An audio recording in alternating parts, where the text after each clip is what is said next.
Hello, everyone. Welcome to Azure Developer Communities. We are back with another session on building chatbots using Azure Bot Service. This will be hosted by our speaker, Liji Thomas, who is a first-time speaker in our community. And today we are going to learn a lot about building bots. So, Liji, over to you. Thank you. Thank you so much, Ashirvad. So I'm assuming you can see my screen. I can get started, right? Right. Right. Okay. Thanks, Ashirvad. And thank you all for having made time of your Sunday morning to have joined this session. We truly appreciate that, you're making time during such trying times as these and taking effort to, upskill yourselves on a professional basis as well. So thank you for joining. And we will be covering the area of conversational AI, particularly around Azure Bot Service, which is an offering from Microsoft. And this will be a 1 hour session. And feel free to use the chat window if you have access to that to post your comments and questions. I'd be happy to take your questions and hear your comments, and we can get into some discussion at the towards the end of the session. All right, so let's get started. So a little bit about myself. I come from South India, Kerala to be specific, Kochi to be even more specific. I work as a technical manager in a company called Valorem Reply. We are a digital transformation services based consultancy. We're based out of the US, but we have offices in Kochi in India. So that's where I'm based out of. And you can find me on LinkedIn. I'm a little lazy over Twitter, but you can find me on LinkedIn if you want to stay connected. Okay, so what are we doing today? We're going to be discussing conversational AI, and with all due respect to people joining from different backgrounds and different depths of expertise and experience, we'd like to start really at the basics, at the fundamentals. We'd start about the history and where we are and why we are here and why we're talking about this in the first place. Before we go on to we'll have a lot of demos into how to go about conversational AI as well. And so that is hopefully the key takeaways that you'll have from this session. So the agenda, as we said, we'll take a step back, look at the area of AI itself, because I don't know how many of us are really new to this space of artificial intelligence. And we look at how that connects to conversational AI or chatbots, as we so call it. We look at the landscape, the ecosystem, what Microsoft has to offer in the market today, specifically Microsoft's AI services from Azure, and we'll finally open it up for Q&A. Okay, so if you are familiar with this, do stay patient because I need to talk about the story thus far that's historically happening, because it's important for us to talk to this to be able to connect the dots going into the future. So our industry, especially the IT industry, as we know, has been through a lot of transformations in the last couple of years or decades, I would say. We have the PC era, the internet era, the mobile era, and now, all of a sudden you have people talking about the AI era. But that is really a deception. It was not something that happened all of a sudden, really. There were a few happenings in the last couple of decades that led to that space. And we talk about that as well. Just to say that AI is not a new space. There's been a lot that's been happening in that space.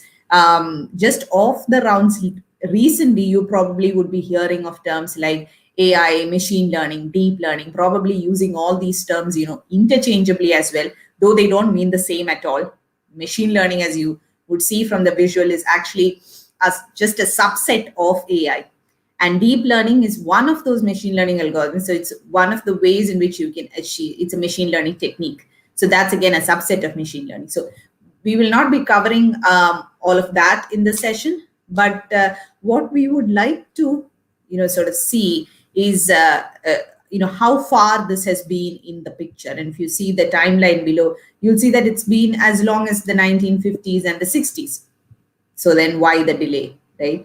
So let's ask ourselves another question as to why or how is AI programming different than it used to be in earlier times, or what we typically do right now, like in terms of structured programming paradigms.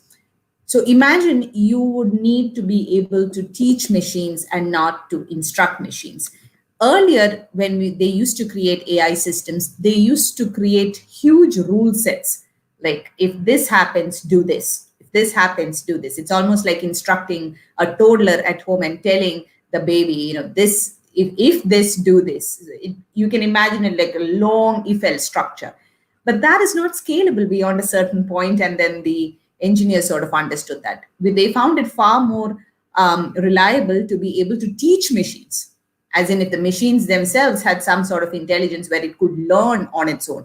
Typically, how you would teach school children, right? You don't have to give them every single use case. They would be able to learn themselves beyond a certain point.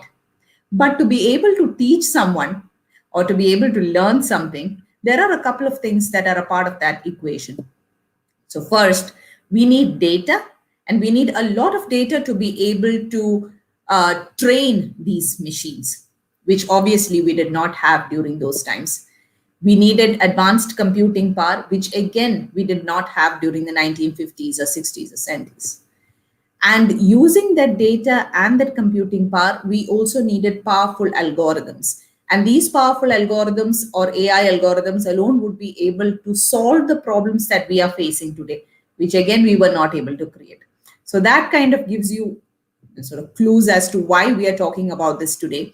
There has been a few breakthroughs that are enabling AI in the last couple of decades, basically around big data, cloud computing, and powerful algorithms. And these together have actually led to the proliferation of AI, which is where we are at right now. So why we're talking about this is because the evolution of chatbots is not any different. It follows the same trajectory. We earlier, way back in 1980s, the previous generation, maybe our parents' generation, they used to use a desktop app for getting their problems done, right?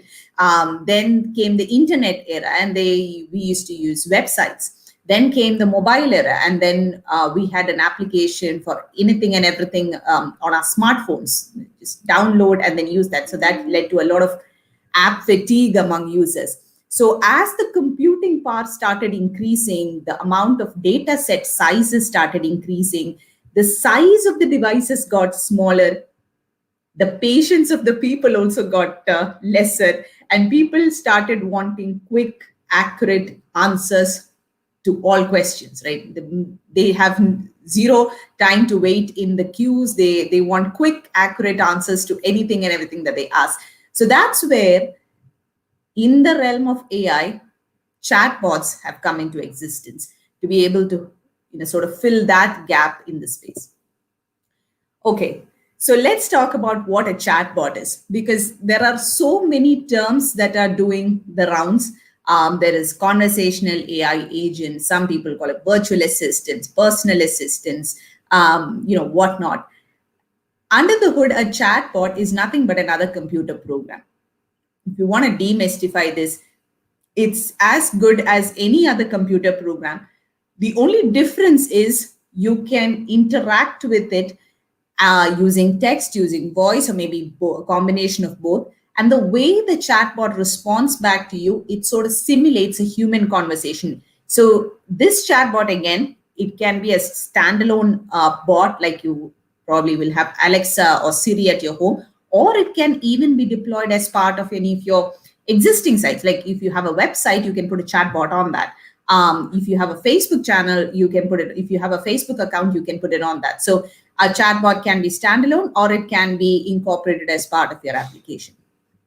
Now, what all can a bot do really depends on your use case. So you can use a bot for doing things as simple as maybe setting an alarm. You can create a bot today for waking you up in the morning, for telling you what the weather is, for setting up your doctor's dentist appointment, for making a dinner reservation, whatever. So it depends on your creativity and what your specific use case is. It can do a lot of things. So that's what a bot can do. But then why chatbots? Right? Why would people really use chatbots? Why would, because there are websites out there are web applications out there are desktop applications, there are mobile applications. Why exactly would someone really use a chatbot? So these are some of the reasons why. One, we already discussed, it feels less like using a computer and it feels more like dealing with a person. I mean, think about it. Historically, for all these years, we've been telling humans to learn the language of the machine. If you need to interact with a machine and if you need to get your job done, you need to be talking in a language that the machine will understand. You go to a website, you learn the navigation of the website, you understand how the menu items are laid out, you know which button to click, which page to go, what to type in, and you get the result, right? This is a fundamental paradigm shift here where the human is going to talk the way he or she likes to. Like historically, what has been the most natural form of communication, the way you and I communicate with each other, human conversation, we're going to use that to interact with machines. We're asking the machines to come and understand this is the way I'm going to talk. You have to understand the way or what I want out of that. So that's a huge mindset change in terms of conversational AI. And then we have the availability of these kinds of systems 24/7. A chatbot will not take a PTO. A chatbot will never get tired. A chatbot is always happy to help. You have immediate responses. As I said, zero time waiting in the queues, and you've got great customer service. The initial setup of a chatbot or the creation of a chatbot definitely takes time, it takes cost, but over a period of time, the return of investment is definitely something that businesses are interested in. So there is a reduced cost factor there. And if you want to, for example, you have a lot of audience on your Facebook channel or on Slack or on Twitter, you don't have to open a new office space, or you don't have to deploy additional machinery there. You can reach new channels and new geographies by just deploying your chatbots to those systems. And of course, all of this leads to improved and increased engagement. So here you have it, just like we talked in the case of AI. This is just to say that Alexa and Siri is probably not the first bots in the market. There has been a lot that has been going underway, and it's just that they have not been as powerful as what we have the systems today. But this has been happening in the past, and we've had a lot of bots in history, like Eliza, Parry, Alice, IBM Watson, and all, and a lot recently as well. Even looking futuristically, the trends and the statistics are very promising. If you are wondering, should I get started on this? Is this a space that I should be excited about? And is this really worth it? You might be interested in these statistics, at least a few of this, like the last one, which says that by 2025, 95% of your customer interactions will be powered by AI chatbots. AI bots, I mean, that could be over telephone or could be also online. So this is a real space. I mean, this is way beyond the hype and the prototype and the research and the academy. And this is actually being used by brands and industries across the world. Major brands have already started adopting chatbots into their business cases. You will find chatbots for mostly every major brand out there in the market. And this is also to say that this is not maintained for just one kind of industry. Across the different kinds of industry like retail, hospitality, healthcare, you'll have small, medium, large-scale enterprises, people who have their data on the cloud, on-prem, all sorts of businesses, right? And also, typically, we think that chatbots are meant for customer service. Maybe not. There are some really innovative bots, and this would probably even inspire you to create some for yourself. We've had a lot of bots around the COVID area when the pandemic came out. Chatbots from the World Health Organization itself created a bot to sort of help with the directions on how to detect your COVID symptoms and what to do in case of certain symptoms, etc., etc. So here are some really innovative bots. If you want to take a guess as to what these do. So the first one is do not pay bot. That is today a legal services bot. It used to start off as a ticketing bot in case you, it started off in Britain as, you have a parking fee fine, and it's used to pay for that. But today it's a full-fledged legal services chatbot, and it helps you sue companies for whatever. It's not there in India yet, but in the West actually. Margot is another bot. It's an AI wine chatbot. It helps you select the best wine for a particular meal. So if you give it the exact kind of inputs, it will come out with a result as maybe this is the best recommendation in terms of wine. Wobot is a very helpful bot because it is based on the principles of CBT, which is cognitive behavioral therapy. It is a talk therapy chatbot. This is out there, and a lot of people have actually used it. This is used for treating clinical depression, and people who go through that will chat with this bot and they actually feel better. So that's what Wobot is about. Okay, so as we wrap up the first section on just the history and some of these things, let's look at some chatbot myths which we may have had coming into the session today. So we know now for a fact that chatbots are not a new technology. It's been there for a while. And chatbots can do far more than just customer service. It supports different kinds of use cases. And not all bots use AI. So if you go out tomorrow and you see any bot on a website, just because a website has a bot, it does not mean that it is an AI bot or is driven by artificial intelligence. Some are strictly rule-based chatbots. It has no idea beyond the 10 questions that it is programmed to do, right? So not all bots are really AI-based chatbots. And chatbots versus humans is a huge topic in itself. We've always heard about this in the news of chatbots coming in and taking over human jobs and displacing human jobs. It's kind of around the concept of augmented intelligence. We have human intelligence, and then we have artificial intelligence. And imagine the possibilities of clubbing the two. You're able to create an augmented intelligence that never existed before in history. So for example, let's take the customer service scenario. So most of the frontline queries that come to customer service agents are easily or can be easily tackled by chatbots. We don't necessarily need to have humans sitting there, doing those boring, mundane work. They probably offload or outsource all of that work to a chatbot, go do something far more creative, maybe the kind of work they were really hired to do in the first place. So a combination of chatbots and humans creates a great possibility and a great source of excitement. And then chatbots are difficult to build. Actually, we've heard both. Some say the chatbots are very easy to build, and some say the chatbots are difficult to build. And I'll actually leave you with that. So by the end of this session, you'll probably be able to answer that question yourself on how difficult or how easy it is to really build a chatbot. So let's move on. Okay, so now let's come into the technical landscape here. It's interesting. Nearly every large company has an AI and a bot strategy. They've really understood the capabilities or the promises in this area. And most of the major players in the market, like Amazon, Google, Microsoft, they've all invested in this space. And what you have on the right side is the Gartner 2021 Magic Quadrant for the Cloud AI Developer Services. And this is fairly recent, as of February 2021. You see in the top right corner, the leaders section, you'll see Microsoft, Google, IBM, AWS. These are the leaders in that space.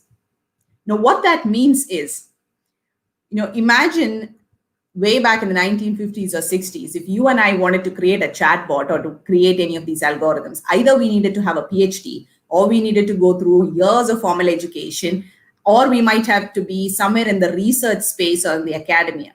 Today, if someone wants to get started on this, we can start right away, right now. That is because most of these powerful platforms have been democratized and been made available to the developer community so that whoever is interested in this ecosystem can start building bots and can start leveraging these AI services today. So that's the advantage of having these leaders in the market space. In fact, Microsoft has been pretty leading in this space for quite a few years. Around a few years back, in one of the Build conferences, I still say Satya very prophetically said that human language is the new AI UI layer. And how right he was, because bots are kind of becoming the new face of AI today. So as we move into seeing what Microsoft's offering in this space is, most of the AI services and platforms is around Azure AI, right? So this is the Azure AI platform. Now, this would be easier for you to connect if you remember the previous conversation that we just had a few minutes back.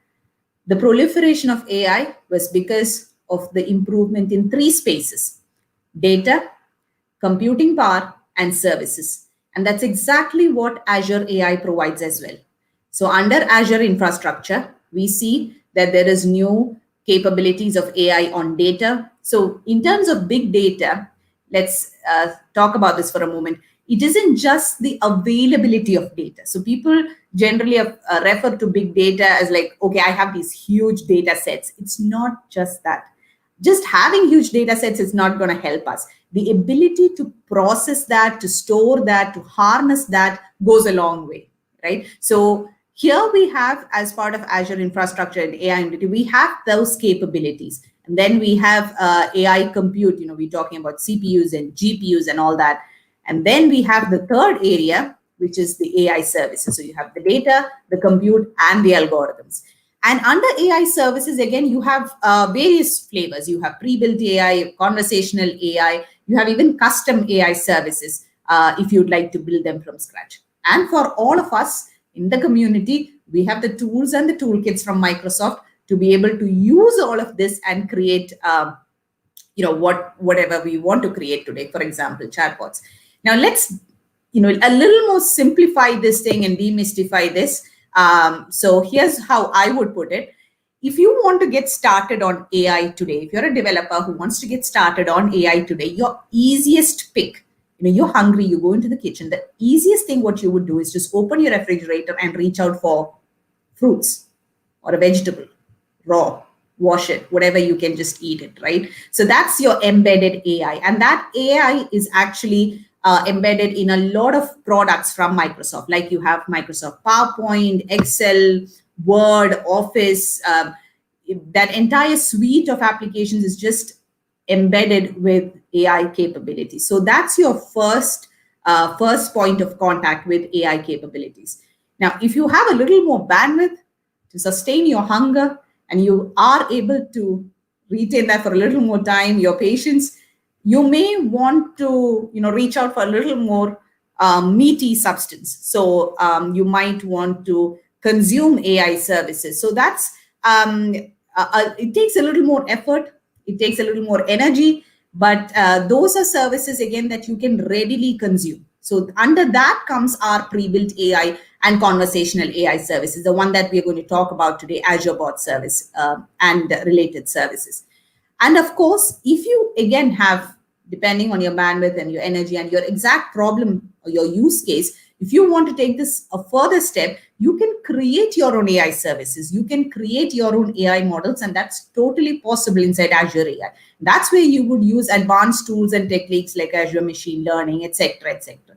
So this is just to kind of help you understand the landscape here as to what are those levels in sort of those AI services.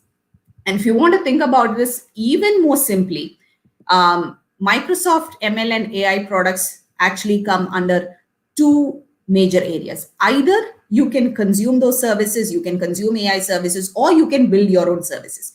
If you're ready to just consume services like what usually developers do, you can get started with cognitive services, Azure Cognitive Services, or Azure Bot Service, what we're going to discuss today.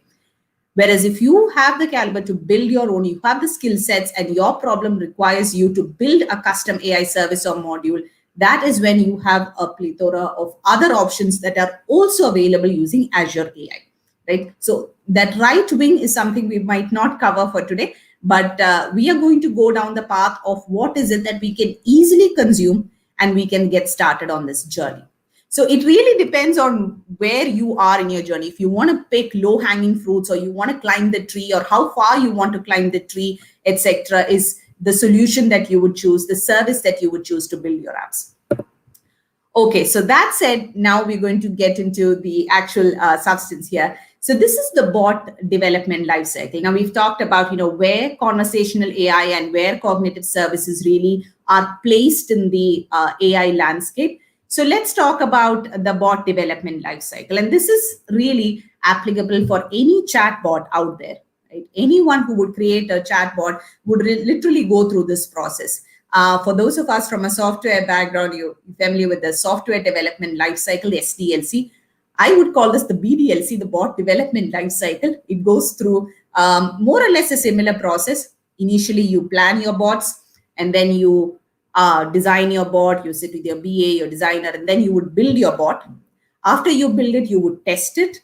You're happy with all the test results, you would publish it. That's where you let the world know that you have a bot and this is the endpoint. Then you would connect it. You would deploy it to the various channels. So in terms of channels, imagine this as a Facebook channel or a Twitter channel, or maybe your own website, right? So that's where you connect it. And this is where I would break the news that the actual work really starts. So this is where you let your child out in the world and people are going to interact with it, and you have to learn from the customer interactions, and you evaluate how well your bot performs to that. Go back to the drawing board, perhaps build, test, publish, connect, evaluate again. So that loop is probably a very important part of this entire cycle. So this, given that this is the bot development lifecycle, right? This is what it takes for me to develop a bot. I would love to have some help in this regard. I would love to have a platform or a service, something that will help me with building a bot end to end, right from planning to evaluate. And that is where Azure Bot Service comes into the picture.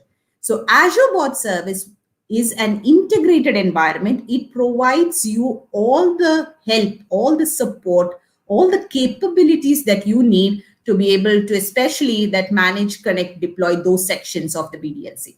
And we'll look at this in detail, and we'll see how Azure Bot Service really helps us in this regard. So let's jump into the demo. All right. So I hope you can see my screen here. I'm in the Azure portal. And so if you don't have an Azure subscription, you can start a free Azure subscription today, and you'll have a few rupees worth credit, and you'll be able to do that. But if you do have one, this is where you would get started. You would go into your portal.azure.com, and you can start with, create a service. So it's as simple as just hit bit, it should be bot. I'm sorry. So you should be searching for bot, and you'll find the Azure bot template. Now, previously, we did have other bot templates as well, which would probably deprecate soon. So it is recommended that we look for Azure Bot Service. And it's as simple as going in there and just hitting create. And you would just need to furnish a few parameters here. So this is the bot handle. Bot handle would be your exclusive name for your bot. Put in your subscription, your resource group, and you can mention your pricing plan, etc. And when that is done, you can just hit review and create. So for the sake of time, I have actually created a bot here.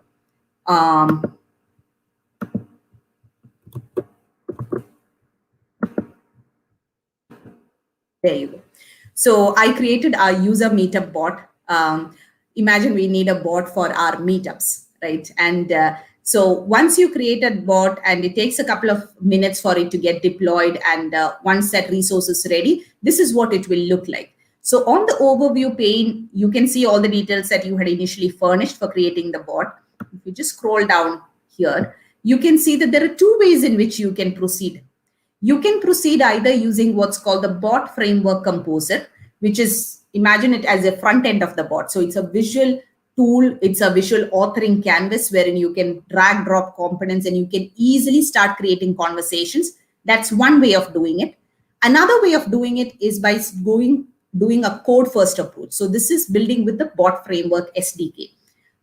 We would maybe go down this route, the bot framework composer, which is very exciting. I'd love to take that in a follow-up session. Today, we will go with the bot framework SDK, right? So here it says build with bot framework SDK, download from GitHub. So what that means is the bot framework SDK, which provides this immense capability behind all this, is actually an open source SDK. So this is where it's at. And you can see that you can code your chatbots using your favorite programming language, be it C#, be it JS, be it Python, Java. You have the packages for that. I would prefer to use C# for today. And how we can get started is we would need to download the bot framework template. So typically all the other templates that you have in your Visual Studio, when you hit file, new project, C# templates, all those templates. Similarly, you have bot framework templates that are available for download.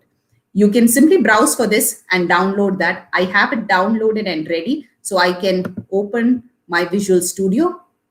And here's my editor, my VS IDE. And let me show you how to create that. So because I have my bot framework templates downloaded and ready, I can again go and just check for bot. And actually, there are a lot of bot templates. You have core templates, eco templates, empty templates.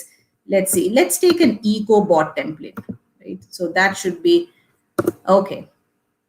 Not a very nice name there, but I'll take an EcoBot 8 template. And I'm going to build this template. And I'm not going to do anything and not going to write a single piece of code. Let's just run this as is. You might have observed that this is just another .NET Core application. And if you're familiar with .NET Core, you can just go in and start adding logic as you'd see. But without doing any of that, let's just run this piece of code and let's see what we get. So it's running on my local host, and it's just another endpoint that we'll have.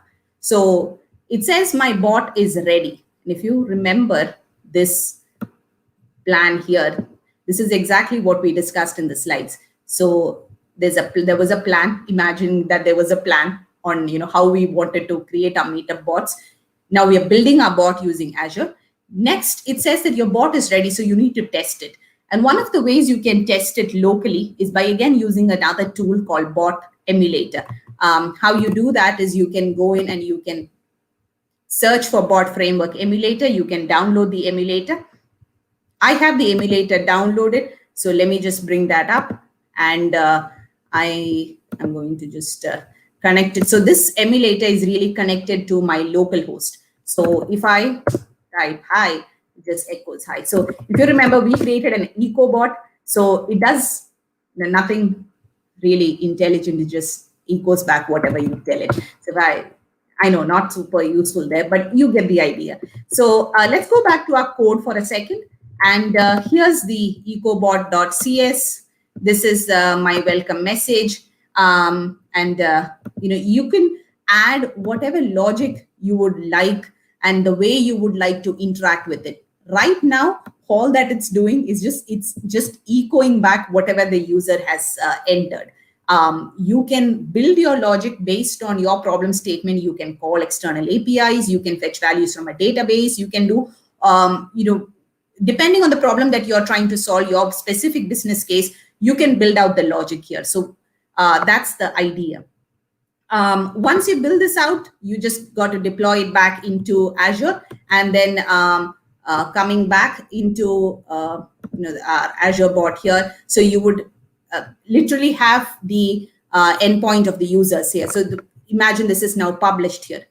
After publishing, the step that we looked at is connecting to the various channels. And let's take a look at that. So here's our channels blade. And sometimes this gets a little out of way, but you can just refresh it for a while and it just behaves well. Let's try this. So the channels is the place where you would connect your bot with a number of other sort of mediums as well. Say you want to connect your bot with Slack or with Twitter or with Facebook or with Teams or any of that sort, the channels is the place where you would actually try out the bot. And for some obvious reasons, it is not coming here, but I can show you another bot where it's actually coming. So let's do this. Okay, so here's the channels bot that we are talking about. Oh, great. So this is also not working right now. But let's see if we can actually build one from scratch, and then if that would actually work. Give it some time, and we will come back to it. Okay, so let's build one from scratch, and let's see if we can do that. So what is a demo that runs well on the first time, right? So AZ bot, I'm going to make sure that I'm going to remember.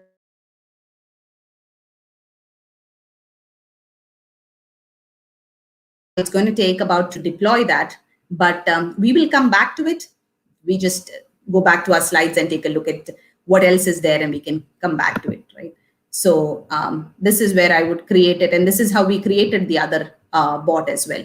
So cool. So here's where I would go back to my slides, and let's continue our discussion. So that's how you would create an Azure Bot Service. So ours is getting cooked up there. And let's see, one of the things that we did note is that we can add our own piece of logic, but our own piece of logic is tied to the business case. Most of the bots, most of the conversational AI agents would like to have certain amount of intelligence built into it. For example, most of the bots, what it does is it answers users' questions. For example, to be able to answer users' questions and those kinds of AI services, we have Microsoft AI providing us a lot of those kinds of capabilities. And a little bit into the history of that. So Microsoft research centers across the globe, have been working for the last few decades on some groundbreaking research. And the output of this research is what is actually going into their own products. So if you're using Teams or Outlook or Skype or PowerPoint today, and if you're seeing any AI capabilities, you would know where that is coming from. But they haven't really stopped with that. They've really democratized those capabilities and made it available so that you and I can start creating, pre-built AI services or cognitive AI services, use that to give our apps or our chatbots a human edge, which means that these are ready-made APIs that we can just start consuming today, and you can start adding intelligent capabilities. If we were to create this from scratch, it would take us years of effort to be able to reach such enterprise-grade quality. So let's look at what those services are at a very high level. You have 4 categories around vision, speech, language, and decision. And under each of those categories, again, you have a lot of APIs. Like under vision, you have the capability for face APIs, form recognition. Under language, you have text analytics. That's where your sentiment analysis, etc. comes. So on and so forth. Now, we probably don't have time to cover all of these, but we can take a look at some of the exciting ones. For example, let's say a very useful, a very common scenario for our chatbots, right? What we would essentially require of a conversational agent is we ask a question and the bot is going to give us an answer. So say you are creating an IT support bot, especially in a remote environment, you want to create a bot and you don't want to disturb your IT personnel. So you can ask the bot, how do I set up VPN? And the bot is going to give you the instructions. Sounds fair? So you can configure as many questions as you'd want and say you have 10 or 15 questions and you have 10 or 15 answers to that. That also sounds straightforward. So the challenge here is because of the nature of us humans, the way we ask questions can so very well differ between 10 different folks who've got 10 different personalities. Even one single person, depending on the mood of the day, could actually phrase that question so very differently. So imagine 10 people asking that same question, they could phrase it in so many different ways, and a bot should be able to understand that no matter how it is phrased, it essentially means the same thing. I am supposed to answer with the instructions to set up VPN, right? So this kind of capability where you have alternate phrases given for the same questions, answers, question answer pairs, and trying to keep it in a very simple manner in where maybe even a non-technical folk can come in and change it. Say, for example, tomorrow your IT personnel wants to come and change it. You probably don't want to store this in an SQL DB or in a document DB. They want to be able to edit this in a quick and easy interface. And that's where you have the power of one of these AI services called QNA So QNA Maker is question answer maker.ai. It's an AI service, but it's got a portal of its own. So if you browse and go to QNAmaker.ai, you can actually get started with it today. Right? So let me show you that portal here. And here I'm at QNAmaker.ai. I can get started. I can create a knowledge base. I just click the create knowledge base button. I would have to have a Q&A service in Azure, but this is what I would do. I would just select my subscription, my resource group, select the language, would probably be English. Name your KB, just give any name for your KB, maybe Meet User Group KB or something. And there are multiple ways in which you can create that question answer pairs. Either you can say you have a great FAQ URL or a great FAQ page on your website, and you want the Q&A maker to just read off those 10 or 15 FAQs. So you can just give the URL of that FAQ page. You can add a file, you can upload a PDF, and you can it can parse through and it can extract question answer pairs from that.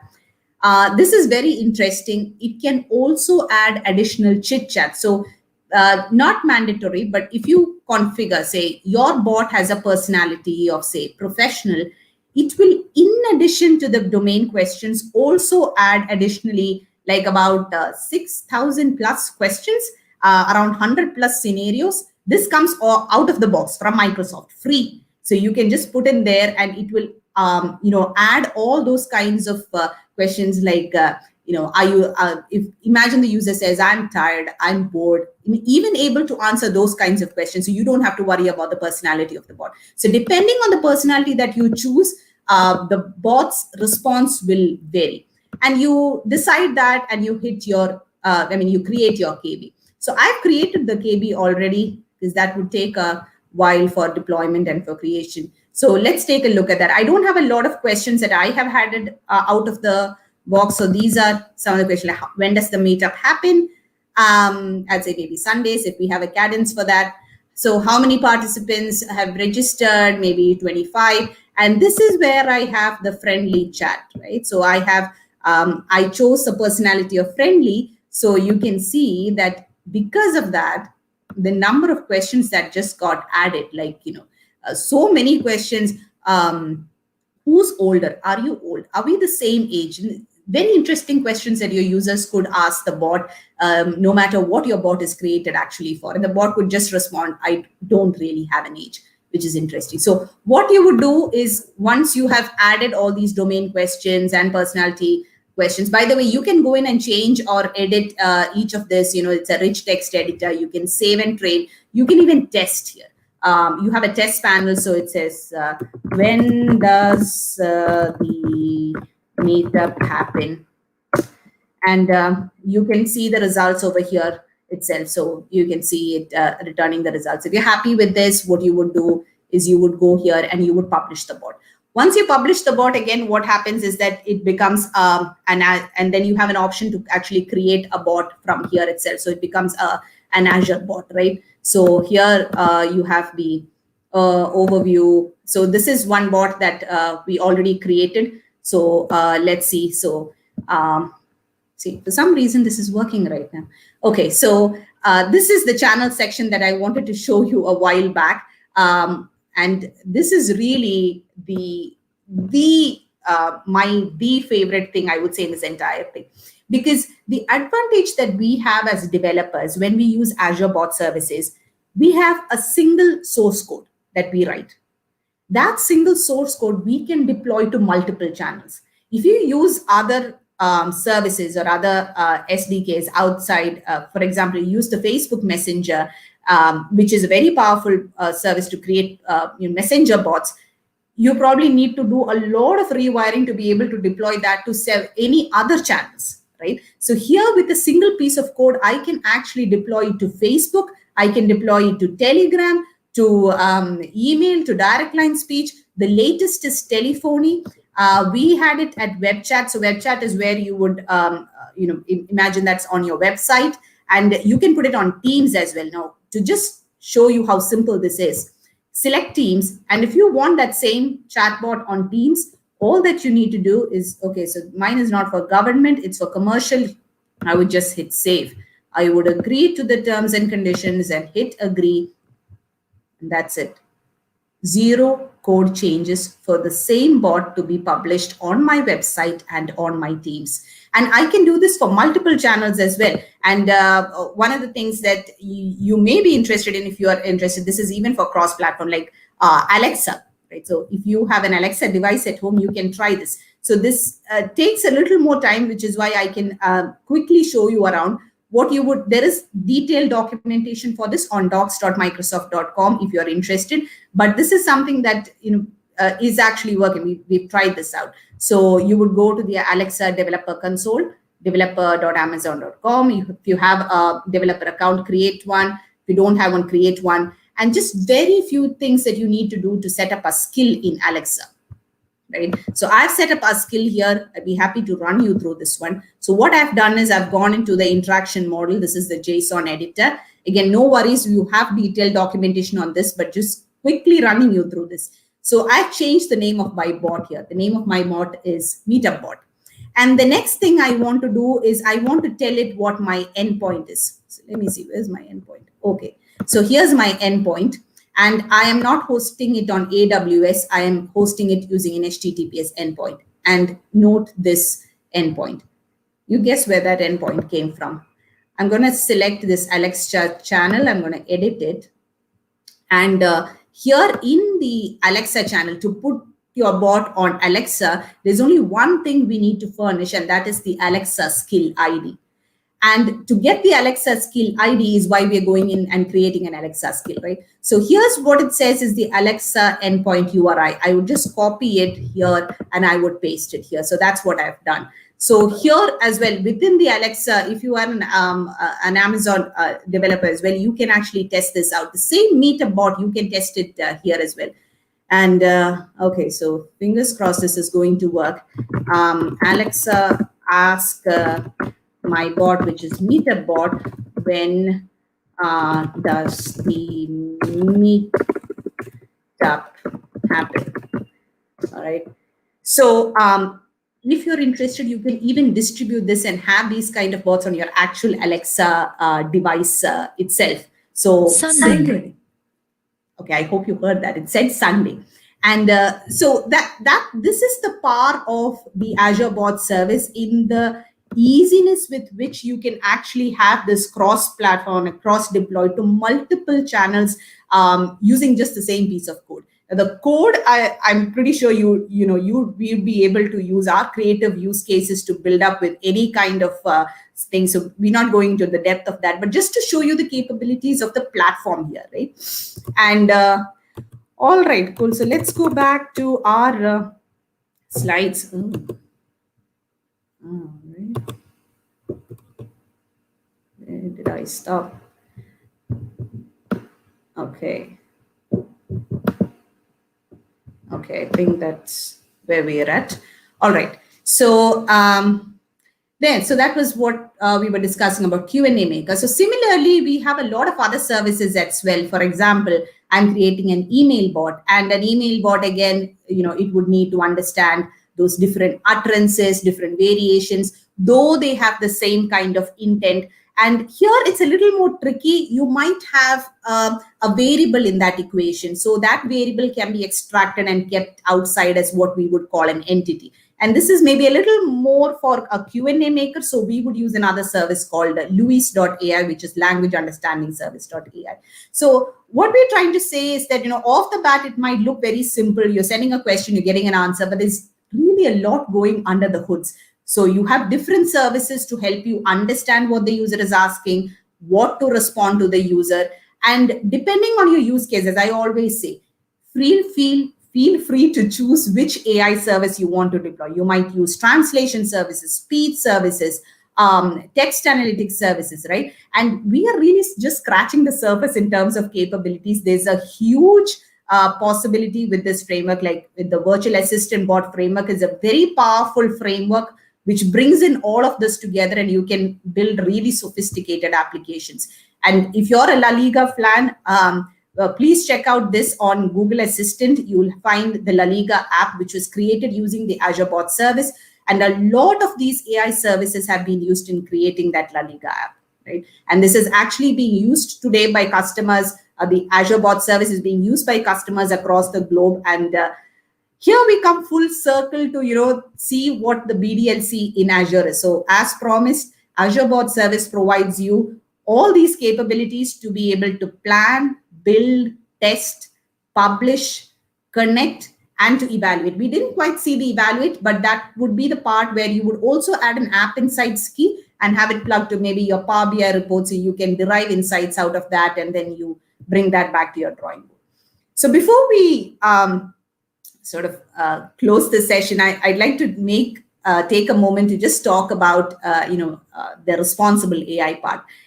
Truth being told, we have immense power in our hands today, and just having the risk of running the wrong algorithm, the best algorithm being used for all the wrong purposes is something we cannot afford to have at this point in our lives. And especially because the kind of impact that the kind of implications that these algorithms can have is just huge, not just for us, but our families, our communities, our societies will be using these systems at scale. So it's important that we build systems, we build chatbots that are fair, that are reliable, safe, secure, that are inclusive in nature, that are not biased, that are accountable and fully transparent of its sakes. And Microsoft always does a great job in terms of highlighting the 6 pillars of responsible AI and this usage of those services. So just a parting thought for all of us in terms of especially responsible AI, to just remind each other that every line of code that we are writing is a decision that we are making for our own destiny. So these will be used by our families and by our children. And it is important that we make conscious efforts in not just getting this technically right, engineeringly right. It is important to get the problem also ethically right. So here's a recap of what we did. We did, what is conversational AI, Microsoft AI, Azure AI. We looked at Azure conversational AI, and then why we are talking about this space and how to go about, conversational AI. There's still a lot more services and a lot more capabilities in that. But just at a very surface level of the capabilities in Azure Bot Service and Azure Cognitive Services. So with that, I will end my session. Thank you so much for your patience. And I'm open to questions and to hear your comments, if any. Thank you. Over to you, Ashirvad.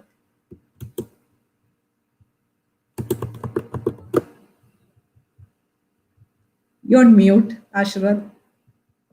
Oh, I'm sorry. Sorry. No worries. So it was a really good session. Thank you for coming and hosting this talk, Liji. So let's start with the Q&A session. We do have a few questions from our attendees. So I'll be sharing them on the screen and you can answer them. Sounds good? Yes. Perfect. So this is the first question by DK. So it's on how to add a bot to LinkedIn. Awesome. So we do not have a connector for LinkedIn yet. That said, the Bot Framework SDK is an open source SDK, as we saw. And previously what has happened is the community has been very strong around these. And when I say that it's an open source SDK, just means that it's extensible, it's customizable, and you can create your own bot connectors. So what we saw in that channels blade are just 10 to 12 channels that are available out of the box from Azure Bot Service. Does not mean that you cannot create your own. So if you feel there is a need, for example, Alexa was one that we saw. Alexa for a long time, that used to be a community supported channel. So it came actually from the community before they made it a part of the official SDK itself. So if you have a specific need for any a particular platform, you may be able to extend that and create a connector of your own. But as of today, we do not have a connector for LinkedIn per se. Okay, so I hope it answers DK. So there's one more question from Nikunj. So it's on how to handle multi-language support in Q&A bot. I hope not required to add so many questions for supported languages. Yes. So Q&A has got support for various languages. I probably skipped through that section, but if you look at the Q&A bot wherein we were specifying the languages, we do have the capability to add the various languages as well. Again, not as many languages as you probably expected to, but you can have a lot of languages. If I can quickly share my screen, Ashirwad, if that's okay. Sure, we can do that. Sure. I'd just like to show him this so that this makes sense. All right. All right. So here's where you are creating a knowledge base and you have the subscription, the Q&A service, etc. Here you have a language pane and you have a couple of languages that are here and you may create it for these. So to answer your question, if you have to create it separately for the separate languages, actually, yes, because that makes a lot of sense and that is really the way you would get accurate answers to the questions. There's another way you can handle it if you would like to use the translation APIs and would like to translate it real time. But it's always good to have perfect answers to your Q&A questions. And if your business case allows for that, you have the capabilities to create Q&As in different languages today. I hope it does answer, Nikunj. So let's move on to the next question. It's by Mohit. So the question is moreover like, what are the charges associated with all the services that we saw? Example, bot service, channel, Q&A maker, and knowledge base. Yes. So it is tied to your Azure subscription, as you have seen right now. So it depends on what kind of an Azure subscription you have first off. And secondly, for all of these services, there is a plan. For example, in Azure Bot Service, you must have seen that I use the standard service plan. You have different tiers or different service plans.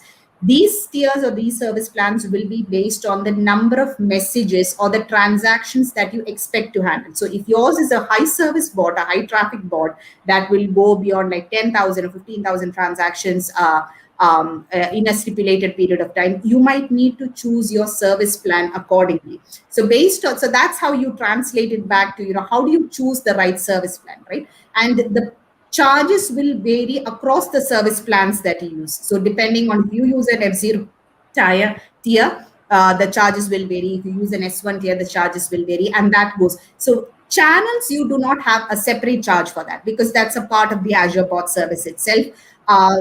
Again, Q&A maker and knowledge base is again the same concept itself. So it's actually based on the channels, the tier that you would use, the service plan that you would use. You have a flexibility over that. Based on that, your prices will be.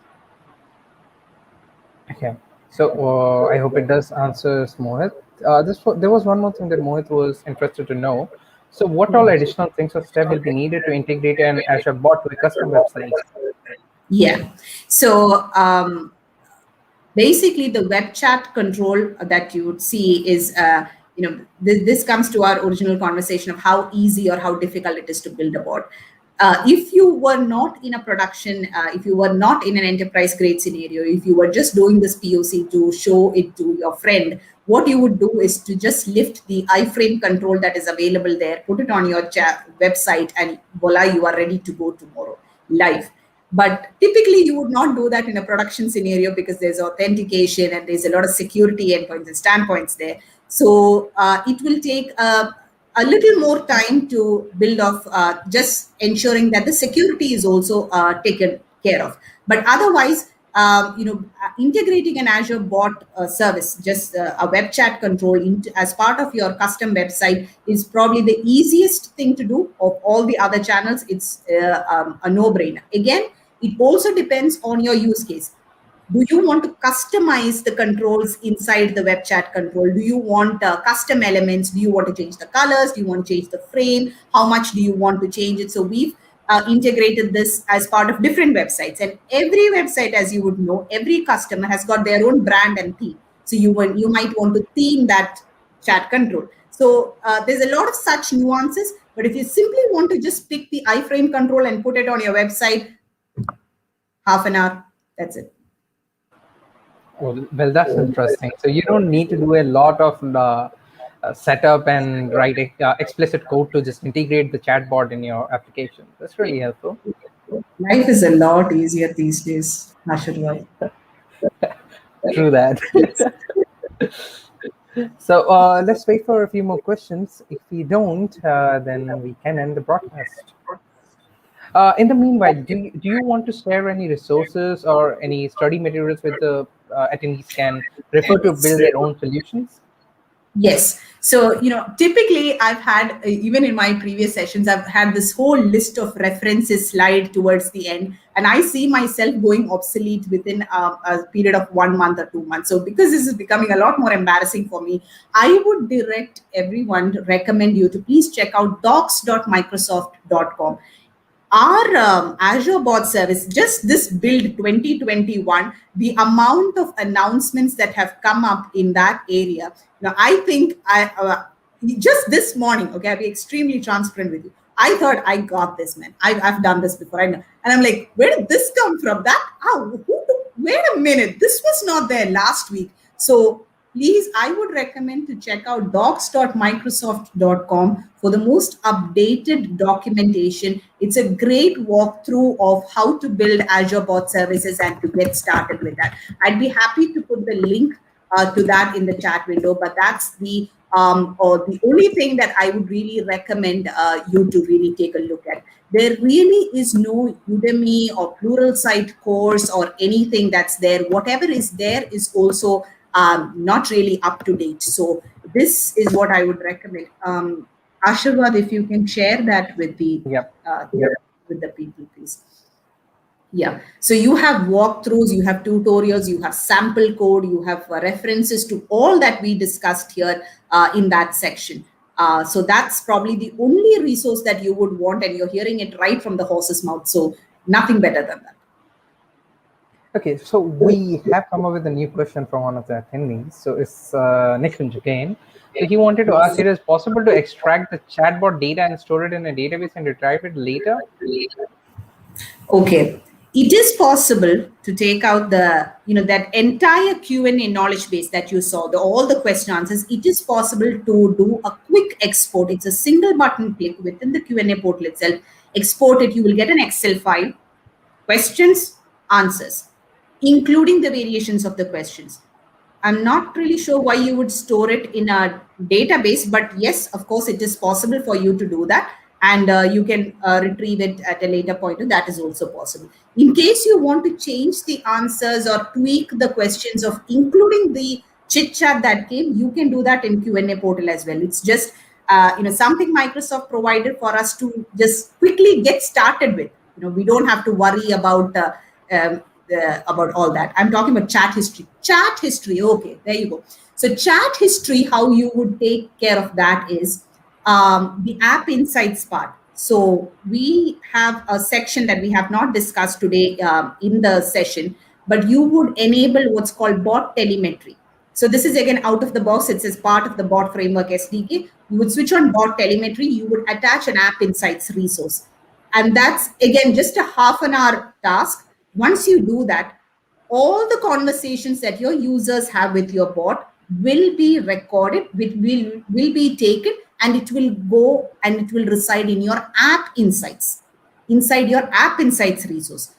What you can do thereafter is from the App Insights resource, you can pull it into your Power BI report. So you get to see, your particularly maybe your C-suite executives want to see, what did the bot answer, what did the bot not answer, what can we do better, do we need to improve in any areas, those kinds of things. So chat history is typically handled through the App Insights section. Um, yeah. And yes, you can store that. So if you want to put that in a database, what you would do is from App Insights, you can move that to an ETL process. You can move that to a data factory or a data lake, and from there you can ship it to your Power BI or as you want. You can build out your data estate as you would like. But App Insights would be your first point. Perfect. That answers That's, Nikunj.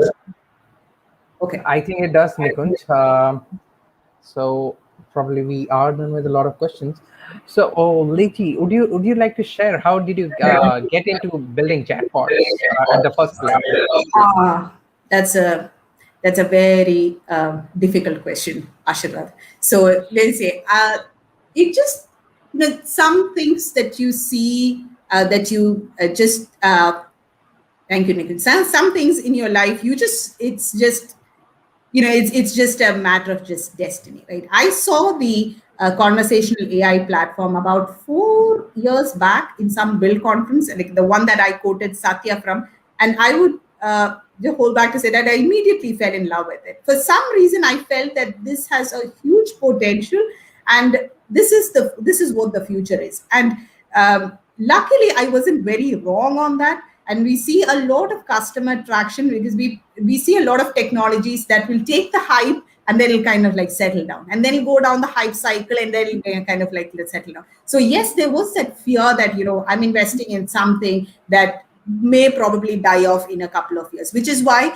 I took the time to kind of convince that to the audience as well. If you want to get started on this, trust me on my personal journey on this. This will not be a waste of your time. This must be something that you will definitely find interesting. It's a very interesting space. My 6-year-old daughter's especially in the pandemic scenario, her best friend is Alexa. So this is where the future is going: voice interfaces, voice conversational agents. And you can just about imagine, if you remember the paradigm shift that we talked about, it's just a huge possibility. Imagine being able to talk to someone where just the way, Ashirvad, you and I are talking right now, right? I hate machines telling me how to talk to them. Like that just doesn't work for me. So I love to be able to be in control.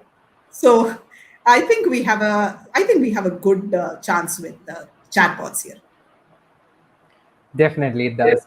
And these days everything has been automating, and people are seldom going into applications to just click on a few screens then to get the result. It's just say something to a bot and get the results out. Exactly. We don't have time for this. Yeah. True indeed. That's great, Liji. And Nikunj is saying that great, thanks for the new insight. And there's a few compliments from DK too. He loved the session. So the attendees really loved your session. No worries, please. And I'm happy to connect with you on LinkedIn, everyone, and we'll stay connected and we'll learn more questions. Yes, Nikunj, what else could it be? Okay, there's one more question from Nikunj. So maybe off the topic, when people are working with machine learning, it needs knowledge of statistics. So I don't know what the question is. Maybe Nikunj is trying to ask, do we need to know more about statistics before going into AI, or it's just a wrapper we can use? Absolutely not. So that's the good news. You don't need to know the data scientist in my audience is not gonna be appreciative of me for this. But seriously, developers, you don't need to know what the algorithm does. You need to have zero data science expertise. You don't have to know what the algorithm is. You don't want to know what machine learning is. You can, if you want, if you are interested in that, you can create custom AI models and services, as I said. But today I'm hungry. I want to get started. I pull my refrigerator. I just get started on whatever I just first see. And that's how good. If you trust Microsoft services, what you're seeing in Excel and Office and all today, you very well trust them to be able to use these custom services. So yes, zero knowledge of statistics, zero knowledge of machine learning to get started with bots and AI services. Thank you for your insights, Liji. And I think it's a relief for all of us because we can just, get an SDK, just install it from NuGet and just get started. Yeah. No offense to statistics folks, guys. You're doing a great job. We really appreciate that. Just said not everyone is a statistics guy. So something left for the rest of us as well. Definitely. Thanks to them, we are getting a wrapper. Yeah. Yeah. Thank you, So everyone. guys, yeah, please go ahead, Liji. No, that's all. That's all. I'm done. Okay. Okay, great. Thank you for a wonderful session, and thank you, folks, for joining in. So there are a few more sessions that are coming up later this week. So there's one in the evening that I'll be hosting on getting started with Azure Static Web Apps. If Static Web Apps is an area which interests you, you're building SPA applications, then do tune in. And there are a few more sessions later organized by a few more communities of India. So this is one on getting started with Azure and Python. There's one on getting started with Azure AutoML. There's one on CI/CD with Azure DevOps. One on Azure Function. There are a lot more. You can just go to the site azdev.conflub.com and get all the events that are coming up. And there are a lot many communities in India. So I'm organizing the communities that are there in Odisha and Jharkhand. So if you're interested, you can just click over here and join in. And if you want to become a fellow organizer or else host a session, you can reach us out and we can arrange the session for you. We are a very open community. You can reach us out and we can set things up for you. So thank you, everyone. Awesome. Yeah, and thank you, Ashirvad, for putting this, you and your team for putting this for the rest of us as well. I know how difficult this is to do, especially on weekends and these times, but I'm sure all the audience would say that as well. But on behalf of the participants, I would take this opportunity to thank you as well. Thank you, Liji. And we are honored to have you on board too. Getting speakers during the pandemic is really difficult too. So, that's all for the session. And yes, guys, this is a recorded session. You're gonna see this particular session after 24 hours in our YouTube channel, or else you can access it using the same link itself. So yes, it's a recorded one. You can always revisit it. Okay, so with that, we are ending the broadcast. Thank you for joining in. Stay safe and take care. Thank you, guys. Take care. Bye-bye, everyone. Bye. Have a good day. Good day, guys.